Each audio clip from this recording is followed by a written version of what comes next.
Chapter 11. Power of the Mastermind. The Driving Force. The ninth step toward riches.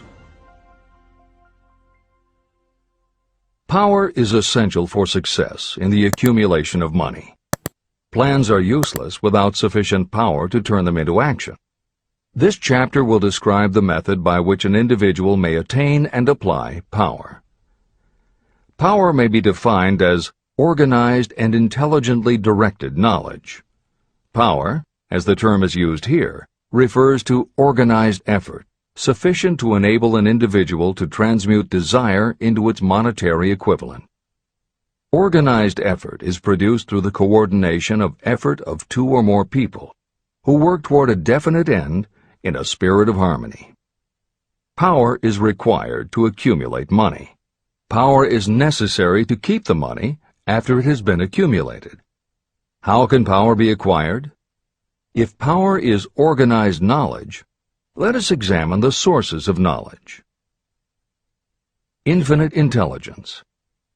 This source of knowledge may be accessed with the aid of creative imagination through the subconscious mind, as described in the previous chapters on faith, autosuggestion, and imagination, and as will be elaborated on in Chapter 13, the subconscious mind, and Chapter 14, the brain. Accumulated experience. The accumulated experience of humanity may be found in any well-equipped public library. An important part of this accumulated experience is taught in public schools and colleges, where it has been classified and organized. Editor's comment. The computer revolution and the Internet have had a profound effect upon the quantity of information available and on the ease of access and ability to organize that information. This is the end of the editor's comment. Experiment and research. In the field of science, and in practically every other walk of life, people are gathering, classifying, and organizing new facts daily. This is the source to which you must turn when knowledge is not available through accumulated experience. Here, too, the creative imagination must often be used. Editor's comment. Today, because of the computer revolution and the Internet, publishing and dissemination of information happens so quickly that there is almost no lag time between experiment or research and the integration of those results into available knowledge. This is the end of the editor's comment. Knowledge may be acquired from any of the foregoing sources. It may be converted into power by organizing it into definite plans and by putting those plans into action. If you examine the three sources of knowledge, you will see how difficult it would be if you had to depend upon just your own efforts to assemble all the knowledge you need and turn it into definite plans of action. If your plans are big and comprehensive, generally you will have to get others to cooperate with you if you are going to organize your knowledge so that you can turn your plans into power. Gaining power through the mastermind. The mastermind may be defined as coordination of knowledge and effort in a spirit of harmony between two or more people for the attainment of a definite purpose. No individual may have great power without utilizing the mastermind. In Chapter 8, Organized Planning, I commented on how to create plans for translating desire into its monetary equivalent. If you carry out these instructions with persistence and intelligence, and use discrimination in choosing your mastermind group, your objective will have been halfway reached even before you begin to recognize it. Editor's comments. In the following section, Hill describes the two kinds of power that an individual can access by assembling a mastermind alliance and working with that group. The first kind of power that he mentions is economic power, which needs no comment from the editors. However, to describe the second kind of power, for want of a better term, Hill uses the term psychic. Because this word has taken on connotations that Hill never intended, this concept deserves clarification before you read on. As is obvious throughout this book, Napoleon Hill was a very practical man. His use of the word psychic in this chapter has nothing to do with seances, fortune-telling, magic, or any other aspect of the paranormal. The word psychic is defined as of or pertaining to the human mind, and Hill uses the term to describe something pertaining to the mind that everyone reading this book has experienced. It is that feeling you get when you are working together with other people. Everyone is very focused on the same goal, and it is going so well that you seem to be in tune with each other. When that happens, you not only work well with the others, but your own work and ideas also seem to be operating on a higher and better plane than usual. This is the end of the editor's comments. So you may better understand the potential power available to you through a properly chosen mastermind group, I will explain the two characteristics of the mastermind principle. One kind of power is economic, and the other psychic. Economic power. The economic feature is obvious. Economic advantages may be created by any person who surrounds himself with the advice, counsel, and personal cooperation of a group of people who are willing to lend him or her wholehearted aid in a spirit of perfect harmony. This form of cooperative alliance has been the basis of nearly every great fortune. Your understanding of this great truth may definitely determine your financial status. Psychic power. What I refer to as the psychic phase of the mastermind principle is a little more difficult to comprehend. You'll get a better sense of the meaning from this statement. No two minds ever come together without creating a third, invisible, intangible force, which may be likened to a third mind. The human mind is a form of energy. When the minds of two people are coordinated in a spirit of harmony, the energy of each mind seems to pick up on the energy of the other mind, which constitutes the psychic phase of the mastermind. The mastermind principle, or rather the economic feature of it, was first called to my attention by Andrew Carnegie. Discovery of this principle was responsible for the choice of my life's work. Mr. Carnegie's mastermind group consisted of a staff of approximately 50 people with whom he surrounded himself for the purpose of manufacturing and marketing steel. He knew little of the technical side of the steel business. His strength was his ability to get others to work together in perfect harmony toward achieving a common goal. Carnegie attributed his entire fortune to the power he accumulated through this mastermind alliance. If you analyze the record of anyone who has accumulated a great fortune, and many of those who have accumulated modest fortunes, you will find that they have either consciously or unconsciously employed the mastermind principle. Great power can be accumulated through no other principle. How to multiply your brain power. The human brain may be compared to an electric battery. It is a fact that a group of batteries will provide more energy than a single battery. It is also a fact that the amount of energy provided by each individual battery depends upon the number and capacity of the cells it contains. The brain functions in a similar fashion. Some brains are more efficient than others. A group of brains coordinated or connected in a spirit of harmony will provide more thought energy than a single brain, just as a group of electric batteries will provide more energy than a single battery. Through this metaphor, you can see that the mastermind principle holds the secret of the power wielded by those who surround themselves with others of great brain power. The following will further define the so-called psychic phase of the mastermind principle. When a group of individual minds are coordinated and function in harmony, the increased energy created through that alliance becomes available to every individual mind in the group. Henry Ford began his business career under the handicap of poverty, illiteracy, and ignorance. Within the inconceivably short period of 10 years, Mr. Ford mastered these three handicaps, and within 25 years, he made himself one of the richest men in America. How did he do it? Here is an important clue. Mr. Ford's most rapid strides became noticeable from the time he became a personal friend of the famed inventor Thomas A. Edison. In the story of Ford's success, this is just the first indication of what the influence of one mind upon another can accomplish.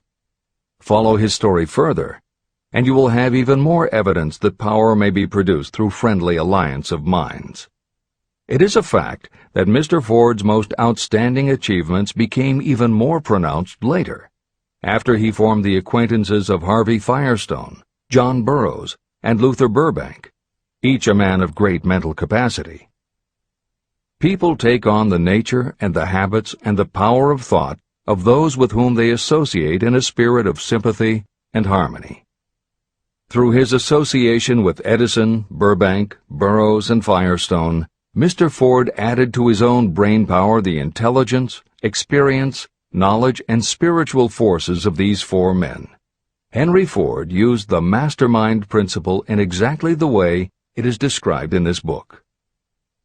This principle is available to you. I have already mentioned Mahatma Gandhi. Let me review the method by which he attained his stupendous power. It may be explained in a few words. He came by power through inducing over 200 million people to coordinate with mind and body in a spirit of harmony for a definite purpose. In brief, Gandhi accomplished a miracle. For it is a miracle when 200 million people can be induced, not forced, to cooperate in a spirit of harmony. If you doubt that this is a miracle, try to get even 2 people to cooperate in a spirit of harmony for any length of time. Every person who manages a business knows how difficult it is to get employees to work together in a spirit even remotely resembling harmony. Editor's comments. The first step in putting together your mastermind alliance is to clearly know your desire. Your desire will tell you what you need.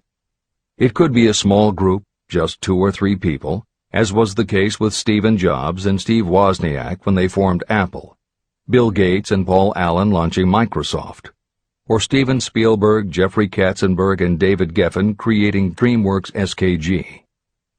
Or it could be a large group, such as the Mastermind Alliance of 30 regional directors of Century 21 Real Estate, which founder Arthur Bartlett firmly believes was essential to the company's success. Napoleon Hill suggests that in most cases it should be a dozen people or less, and generally the smaller the better. Choosing the people means finding those who not only share your vision, but who will also share their ideas, information, and contacts with you. They will let you use the full strength of their experience, training, and knowledge as if it were your own, and they will do it in a spirit of perfect harmony. The question that immediately comes to every reader's mind is, where do I find people who will help me to that degree? Napoleon Hill cannot answer that question for you, but he does tell you what to look for. Where you look is up to you. And if you really do have the desire to succeed, you will start looking and you won't give up until you find the right people. Napoleon Hill's description of the mastermind that appears below is augmented with additional material from articles and speeches he wrote after the publication of Think and Grow Rich. These were compiled for publication by Hill's friend, mentor, and business associate, W. Clement Stone, and appear in 2 books, Napoleon Hill's Keys to Success and Believe and Achieve. This is the end of the editor's comments. Finding your mastermind members. Ally yourself with a group of as many people as you may need in order to assemble a mastermind that will assist you in creating and carrying out your plan or plans for the accumulation of money. Compliance with this instruction is absolutely essential. Choose to associate with people who share common values, goals, and interests, yet who each have a strong desire to contribute to the overall effort. Trial and error will be part of the process, but there are 2 qualities to keep foremost in your mind. The first is ability to do the job. Do not select people for your alliance merely because you know them and like them. Such people are valuable to you because they improve the quality of your life, but they are not necessarily suited to a mastermind alliance. Your best friend may not be the most knowledgeable marketing professional, but perhaps he or she can introduce you to someone who is. The second quality is the ability to work in a spirit of harmony with others. There must be a complete meeting of minds without any reservations. Personal ambition must be subordinate to the achievement of the purpose of the alliance. This includes your own. You must also insist upon confidentiality. Some people can give away an idea simply because they love to talk. You don't need them in your group. Attune yourself to every member of the group. Try to imagine how you would react in a given situation if you were in his or her shoes. Pay attention to body language. Sometimes facial expressions and movements say far more about what a person feels than the words that come out of his or her mouth. Be sensitive to what is not being said. Sometimes what is left out is far more important than what is included. Don't try to force the group along too quickly. Allow for those who want to test ideas by playing devil's advocate. Compensating your mastermind. Before forming your mastermind alliance, decide what advantages and benefits you may offer the individual members of your group in return for their cooperation. No one will work indefinitely without some form of compensation. No intelligent person should request or expect another to work without adequate compensation. Wealth will obviously have the most appeal to your members. Be fair and generous in your offer. Recognition and self-expression may be just as important as money to some of your members. Remember that in such partnerships, the principle of going the extra mile, doing more and better than paid for, is especially important. As the leader, you should set an example for the others to follow. Each member must agree at the outset on the contribution each will make, and on the division of benefits and profits. Otherwise, be assured that dissension will arise, you will have wasted everyone's time, you will ruin friendships, and your venture will be destroyed. Meeting with your mastermind. Arrange to meet with the members of your mastermind group at least twice a week, and more often if possible, until you have jointly perfected the necessary plan or plans for the accumulation of money. The first meeting will be involved in sorting out strengths and weaknesses, and in fine-tuning your plans. Your alliance must be active to do any good. Establish specific responsibilities and action steps to be taken.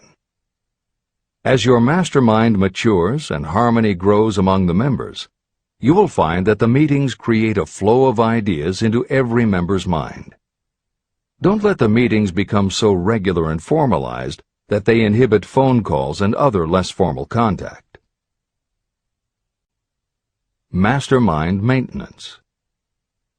Maintain perfect harmony between yourself and every member of your mastermind group. If you fail to carry out this instruction to the letter, you may expect to meet with failure. The mastermind principle cannot work where perfect harmony does not prevail. Create a non-threatening environment. Explore all ideas with equal interest and concern for the originator's feelings. Everyone must deal with everyone else on a completely ethical basis. No member should seek unfair advantage at the expense of others. As the leader, you must inspire confidence in your members by your dedication to your desire, which is the object of the group. The members must know with certainty that you are reliable, trustworthy, and loyal.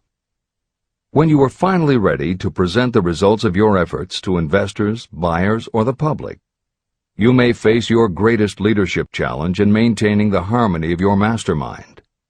The group's efforts will now be judged by outsiders, and facing judgment takes courage and persistence. The courage of separate individuals is nothing compared with that of a united team. The more you are able to maintain harmony, the greater the power, and the greater the power, the more resistance you can overcome. Marriage and the mastermind. A mastermind alliance with the person you love most deeply is of untold importance. If you are married, and have not built your relationship on the same principles of harmony that are crucial to any alliance, you may have some reselling to do with your spouse. Set aside time each day to talk about what you want to achieve and how you are going about it. Rely on your definiteness of purpose to build your persuasive abilities, to convince your partner of the benefits of the work you are doing. It is very unlikely that your work will not affect your husband or wife in some significant way, and you absolutely must not drag your partner unwillingly into any adventure. Build your mastermind alliance into your marriage from the start, and it will steady and support you through the darkest moments. In fact, your whole family should be incorporated into your alliance. Lack of harmony at home can easily spill over elsewhere. A united family is a great team. The Mastermind and Infinite Intelligence. The list of sources from which you can get power is headed by infinite intelligence. When two or more people coordinate in a spirit of harmony and work toward a definite objective, they place themselves in position to absorb power directly from that great universal storehouse that I refer to as infinite intelligence. This is the greatest of all sources of power. It is the source to which geniuses and great leaders turn, whether they may be conscious of the fact or not. In Chapter 13, The Subconscious Mind, and Chapter 14, The Brain, the methods for accessing infinite intelligence will be described in greater detail. This is not a course on religion. Neither the principle of infinite intelligence nor any other principle in this book should be interpreted as interfering with, endorsing, or rejecting any person's religious beliefs. This book is confined exclusively to instructing the reader how to transmute the definite purpose of desire for money into its monetary equivalent. Read, and really think about what you are reading. Soon the entire subject will unfold, and you will see it in perspective. At this point, you are only seeing the detail of the individual chapters. Editor's comments. This chapter would not be complete without commenting on a mastermind that came into being almost 15 years after the first publication of Think and Grow Rich. Napoleon Hill's own mastermind alliance with multimillionaire businessman and philanthropist W. Clement Stone. On May 2, 1951, at the age of 67, Napoleon Hill and his wife Annie Lou agreed it was time for Napoleon to think about retiring. They decided to begin by cutting back on his speaking engagements after he completed the lectures that were already on his calendar, including one he was scheduled to give a few weeks later in Chicago. Unbeknownst to them, at that event W. Clement Stone had prearranged to sit at the head table next to Napoleon Hill. Like Hill, Stone had been born into poverty. At the age of 6, he started selling newspapers to help pay the rent, and by 13, he owned his own stand. By 16, he was selling insurance, and by 20, he'd managed to scrape together $100, which he used to start his own insurance agency. Stone was a consummate salesman and motivator, and his company was growing very nicely. Then in 1938, he read Think and Grow Rich, and was so inspired by it that he bought a copy for every one of his employees, and continued to do so for each new person who joined his company. Over the years, this amounted to thousands of copies. When Stone was introduced to Hill, he told him about all the copies he had purchased of Think and Grow Rich, and said that he firmly believed it was Hill's book that had transformed his sales force and turned his company from modest to extraordinary success. Napoleon Hill and W. Clement Stone found that they were in such complete accord that by the end of their first meeting, Hill had decided to postpone his retirement and join with Stone in a venture dedicated to creating a better world for this and future generations. Within a year, they launched Napoleon Hill Associates. They published new books by Hill, including How to Raise Your Own Salary and The Master Key to Riches.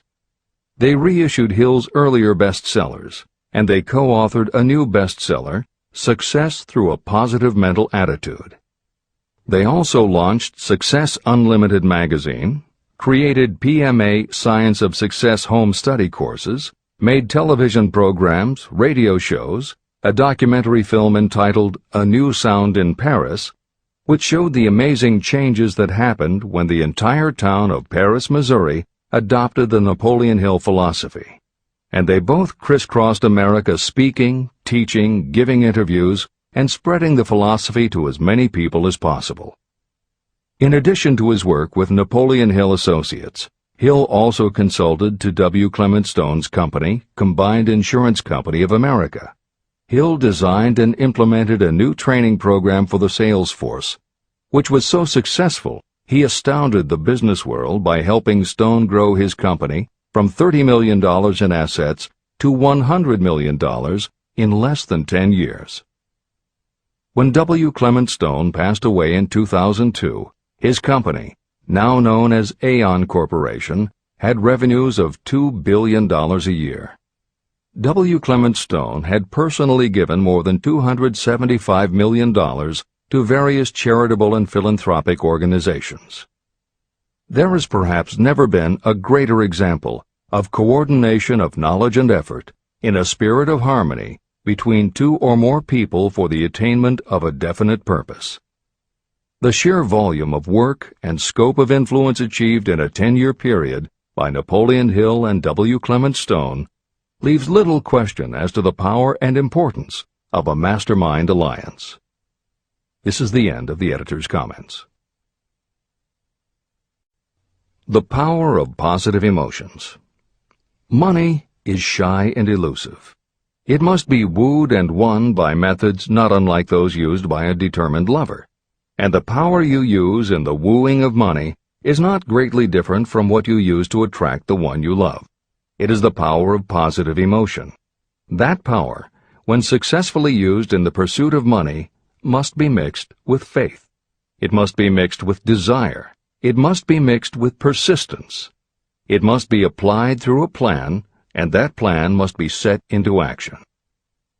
When money comes in large quantities, it flows to the one who accumulates it as easily as water flows downhill.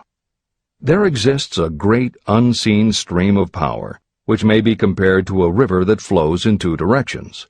One side flows in one direction, carrying all who get into that side of the stream onward and upward to wealth. The other side flows in the opposite direction, carrying all who are unfortunate enough to get into it and can't pull themselves out, downward to misery and poverty. Everyone who has accumulated a great fortune has recognized the existence of this stream of life. It consists of one's thinking process. Positive emotions form the side of the stream that carries you to fortune.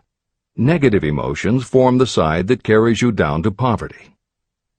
This is a point of great importance to the person who is following this book with the object of accumulating a fortune.